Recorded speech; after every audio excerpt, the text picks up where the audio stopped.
আমাদের সমাজের মধ্যে অনেকে বলে খাসি কুরবানি দেওয়া যাবে না, খাসি কুরবানি দেওয়া যাবে না। অনেকের একটি ভুল ধারণা যে খাসি কুরবানি দেওয়া যাবে না।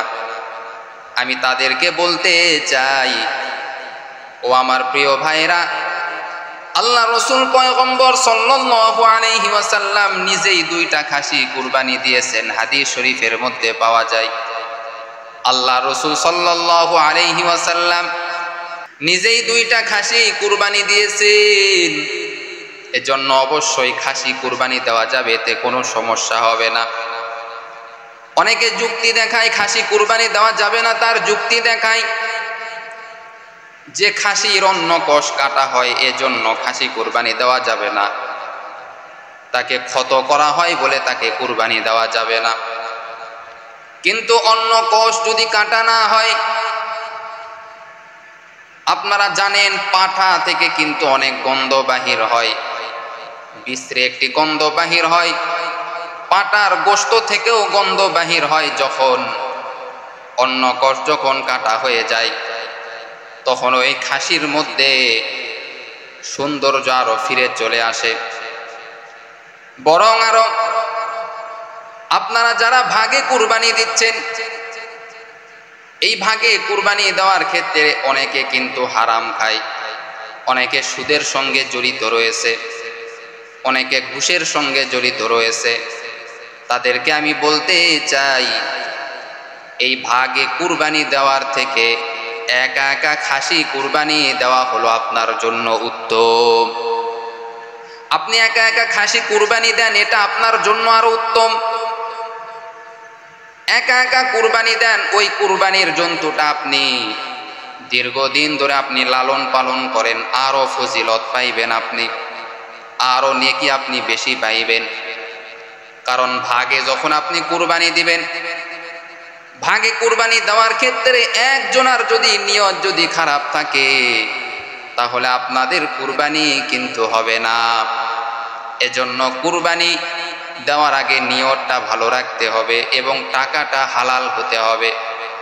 হারাম টাকা দিয়া কুরবানি দেওয়া যাবে না। আল্লাহ তাআলা বলেন, ফালাম্মা বালাগা মাহুস সায়া ক্বালা ইয়া বুনাইয়া ইন্নী আরা ফিল মানামি আন্নী আযবাহুকা ফানজুর মাযা তারা ক্বালা ইয়া আবাতি ফাআল মা তু'মার সাতাজিদুনি ইনশাআল্লাহু মিনাস সাবিরিন। হযরত ইব্রাহিম আলাইহিস সালাম তিনার সন্তান ইসমাইল আলাইহিস সালামকে বলতেছেন, বাবা আমি তোমাকে দেখলাম, আমি কুরবানি করতেছি তোমাকে। এইবার ইসমাইল আলাইহিস সালাম বললেন, ও বাবা, আপনি যা স্বপ্ন দেখেছেন সত্যি স্বপ্ন আপনি দেখেছেন, এই স্বপ্নটা আপনি বাস্তবায়ন করেন। ইব্রাহিম আলাইহিস সালামের সন্তান ইসমাইল আলাইহিস সালাম বলতেছেন, ও বাবা এই স্বপ্নটা আপনি বাস্তবায়ন করেন। এইবার ইব্রাহিম নবীও বড় খুশি হয়ে গেলেন। ইব্রাহিম আলাইহিস সালাম বড় খুশি হয়ে গেলেন যে তার সন্তান রাজি হয়ে গেছে, আল্লাহর রাস্তায় কুরবানি হওয়ার জন্য রাজি হয়ে গেছে। আল্লাহ তাআলা ইব্রাহিম আলাইহিস সালামকে যেহেতু পরীক্ষা করেছেন, বারবার পরীক্ষা করেছেন, কঠিন কঠিন পরীক্ষা করেছেন, প্রত্যেকটা পরীক্ষায় ইব্রাহিম আলাইহিস সালাম পাশ করেছে, কোন পরীক্ষায় ইব্রাহিম আলাইহিস সালাম ফেল করে নাই। আল্লাহ তাআলা যখন ইব্রাহিম আলাইহিস সালামকে স্বপ্ন দেখাইলেন, ও ইব্রাহিম তোমার প্রিয় বস্তুকে তুমি কুরবানি করো। ইব্রাহিম আলাইহিস সালাম পরের দিনে 100টা উট কুরবানি করলো আল্লাহর রাস্তায়। আবার আল্লাহ তাআলা স্বপ্ন দেখাইলেন, ও ইব্রাহিম তোমার কুরবানি এখনো কবুল হয় নাই, তোমার প্রিয় বস্তুটাকে তুমি কুরবানি করো। পরের দিনে আবার 100টা উট কুরবানি করলো। আল্লাহ তাআলা বললেন, ও ইব্রাহিম তোমার কুরবানি এখনো কবুল হয় নাই, তোমার প্রিয় বস্তুকে তুমি কুরবানি করো। ইব্রাহিম আলাইহিস সালাম এইবার আরো 100টা উট আল্লাহর রাস্তায় কুরবানি করে দিল। আল্লাহ তাআলা বলেন, ও ইব্রাহিম তোমার এখনো কুরবানি কবুল হয় নাই, এইবার ইব্রাহিম আলাইহিস সালাম বুঝতে পেরেছেন যে তার সন্তানই তো তার সব থেকে প্রিয় বস্তু, অতএব তার সন্তানকেই তার কুরবানি করতে হবে। বৃদ্ধ বয়সে সন্তান পেয়েছে, সন্তানের তো অনেক মায়া অনেক দয়া, কিন্তু সব দয়া মায়া ছেড়ে একমাত্র আল্লাহর হুকুম মানতে হবে। যখন ইব্রাহিম আলাইহিস সালাম তার সন্তান ইসমাঈল আলাইহিস সালামকে বলল, বাবা তোমাকে আমি কুরবানি করতে চাই, ইসমাঈল আলাইহিস সালামও রাজি হয়ে গেলেন। বাবা আপনি টেনশন করিয়েন না, আমি কুরবানি হওয়ার জন্য প্রস্তুত রয়েছি। এবার ইব্রাহিম আলাইহিস সালাম সন্তান ইসমাঈলকে নিয়ে মিনায় চলে গেলেন, কুরবানি করবেন।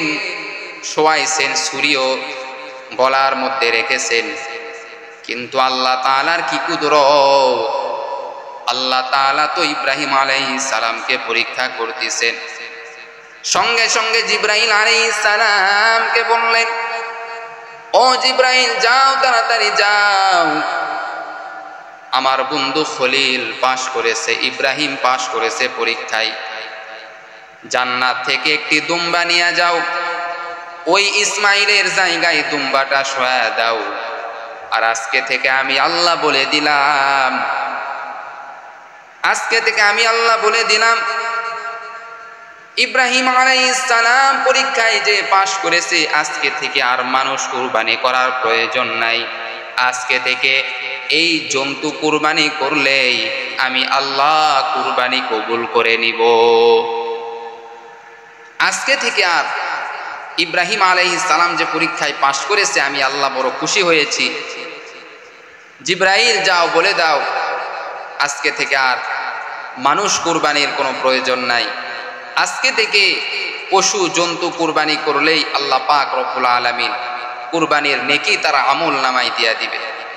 কত নেকি কুরবানির, বলে কুরবানির জন্তুর যত পশম থাকবে, এই পশম সম পরিমাণ নেকি আল্লাহ তাআলা বান্দার আমল নামায় দিয়া দিবে।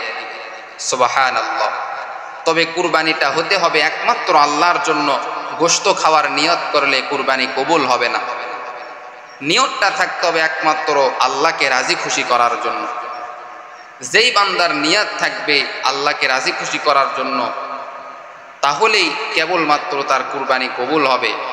এজন্য আমরা যখন কুরবানি করব, নিয়ত রাখবো আল্লাহর জন্য আমরা কুরবানি করতেছি, এবং আল্লাহর জন্য কুরবানি করার নিয়ত করলে আপনার কুরবানি কবুল হবে, এবং বোনাস হিসাবে আপনার গোশত খাওয়াও কবুল হয়ে যাবে, গোশত খাওয়াও হয়ে যাবে। এজন্য আল্লাহ পাক রব্বুল আলামিন বলেন, বান্দা তোমার নিয়ত খালেস রাখো, রাখিয়া তুমি কুরবানি করো, আমি আল্লাহ তোমার কুরবানিকে কবুল করে নিব। আল্লাহ তাআলা আমাদের সকলের কুরবানি কবুল করুক, সকলে বলেন আমিন।